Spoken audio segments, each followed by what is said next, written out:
பிறப்பு நாம் அனைவருக்கும் ஒரு வாய்ப்பு. சின்மேக்ஸ் யூடியூப் சேனல் நண்பர்கள் அனைவருக்கும் வணக்கம். நேர்களே, நம்ம சோப்பு சம்பந்தமா பல தலைப்புகள்ல பல வீடியோக்கள் கொடுத்திருந்தாலும் இந்த சோப்பு நம்ம எப்படி பண்றோம், என்ன சோப்புன்னு பாக்குறீங்களா? Neem oil soap and bio enzyme soap எப்படி செய்யறோம் அப்படிங்கறத நம்ம விரிவா பார்க்கலாங்க. தேவையான பொருட்களை இந்த மாதிரி எடுத்து வச்சிருக்கணுங்க. என்னன்னு பாக்குறீங்களா? தேங்காய் எண்ணெய், வெண்ணெய், அடுத்தது கேஸ்டர் ஆயில், அடுத்தது பாருங்க நீம் ஆயில், அடுத்தது நீம் பயோ என்சைம்ங்க. அதுக்கு அடுத்தது பாத்தீங்க அப்படின்னா நீங்க பர்ஃபியூம் யூஸ் பண்ணணுங்க. அந்த பர்ஃபியூம் வச்சிருக்கிறோம். ஓகே நேர்களே, அடுத்தது பாருங்க கேஸ்டிக் சோடாவும் ஆர்ஓ வாட்டரும் கலந்த லை வச்சிருக்கிறோம். இதெல்லாம் வச்சு நம்ம எப்படி பண்றோம்ங்கறத உங்களுக்கு விரிவா சொல்ல போறேங்க. சரிங்க, முதல்ல இந்த தேங்காய் எண்ணெய், விளக்கெண்ணெய், வெண்ணெய், neem oil plus bio enzyme இது எல்லாமே ஒண்ணா நம்ம கலந்து வச்சுக்கணுங்க. அதுதான் ரொம்ப முக்கியம். சரிங்க, இந்த நீம் ஆயில்ல என்னென்ன பெனிஃபிட் இருக்குன்னு பாக்குறீங்களா? குடல்ல இருக்கிற நாடா புழுக்களை வெளியேற்றக்கூடிய தன்மை இந்த நீம் ஆயிலுக்கு இருக்குதுங்க. வைட்டமின் இ இருக்குதுங்க. ரெண்டாவதுங்க, இந்த தோல்ல அரிப்பு இருக்குது, ஒரு இனிஷியலா இருக்குது பாத்தீங்களா? அது போல இருக்கிறதுக்கு நம்ம இந்த நீம் ஆயிலை பயன்படுத்தலாங்க. நார்மலாவே பயன்படுத்தலாம்.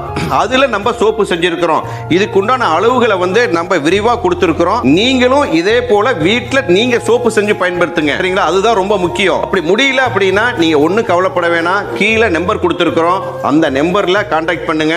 எங்களுடைய அலுவலக உதவியாளர் உங்களை தொடர்பு கொள்வார். சரிங்களா நேர்களே? இப்ப பாருங்க, தேங்காய் எண்ணெய், விளக்கெண்ணெய், வெண்ணெய், அடுத்தது நீம் ஆயில் ஒண்ணா ஊத்த போறோங்க. இந்த பயோ என்சைம் எப்படி பண்றது அப்படிங்கறது வீடியோ நம்ம கொடுத்திருக்கிறோங்க. அதையும் நீங்க பாருங்க. இந்த bio enzyme neem oil, neem leaf இருக்குது பாத்தீங்களா? வேப்ப இலை இருக்குது பாத்தீங்களா?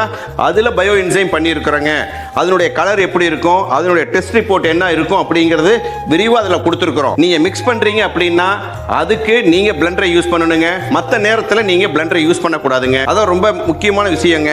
கையில தான் கலக்கணும். கையில கலந்தீங்கன்னா மட்டும்தான் உங்களுக்கு செட்டிங் டைம் வரும். செட்டிங் டைம் வந்ததுன்னா தான் கரையும் தன்மை குறையுங்க. இதுதான் ரொம்ப முக்கியம்.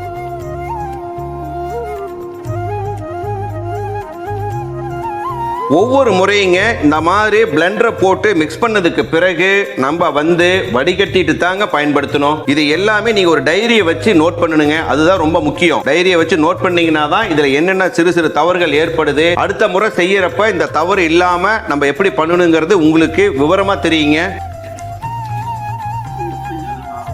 இப்ப மிக்ஸ் பண்ணியாச்சுங்க. இப்ப பாருங்க, லை ஊத்தணுங்க.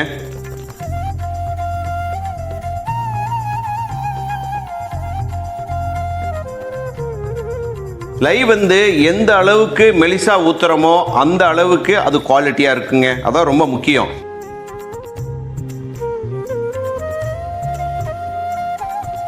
நேர்களே, இங்க பாருங்க, இப்ப நம்ம நல்லா செட் ஆயிடுச்சுங்க. அதுக்கு பிறகுதான் நம்ம பர்ஃபியூமை ஊத்தணுங்க. சரிங்களா? பர்ஃபியூமை ஊத்துனதுக்கு பிறகு நம்ம எவ்வளவு தூரம் மெலிசா ஊத்துறோமோ அந்த அளவுக்கு உங்களுக்கு அது சிறப்பா இருக்கும். அதுதான் ரொம்ப முக்கியம். அதே போல இந்த மோல்டு இருக்குது பாத்தீங்களாங்க? இந்த மோல்டுல நம்ம வாசலின் அல்லது கிளிசரின் ஏதாவது அப்ளை பண்ணி வைக்கணுங்க. அல்லது தேங்காய் எண்ணெய், விளக்கெண்ணெய் ஏதாவது ஒரு எண்ணெயை நீங்க மோல்டுல போட்டீங்க அப்படின்னா உங்களுக்கு அது சிறப்பா இருக்குங்க.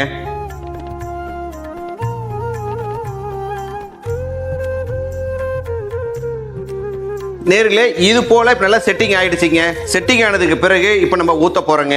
ஊத்துனதுக்கு பிறகு பாருங்க, அது நல்ல சூப்பரா வந்திருக்கும். சரிங்களா? இது போல தான் நம்ம வீட்ல நம்ம சோப்பு செய்யணுங்க. இல்ல சோப்பு செய்ய முடியலன்னா நீங்க ஒண்ணு கவலைப்படாதீங்க. கீழ்கால நம்பர்ல நீங்க வாட்ஸ்அப் பண்ணுங்க. நாங்க உங்களுக்கு அனுப்பி வைக்கிறோம். இது போல நிறைய வீடியோக்களை கொடுக்க இருக்கிறோம். அதனால நம்ம சேனலை லைக் பண்ணுங்க, கமெண்ட் பண்ணுங்க, ஷேர் பண்ணுங்க, மறக்காம சப்ஸ்கிரைப் பண்ணுங்க.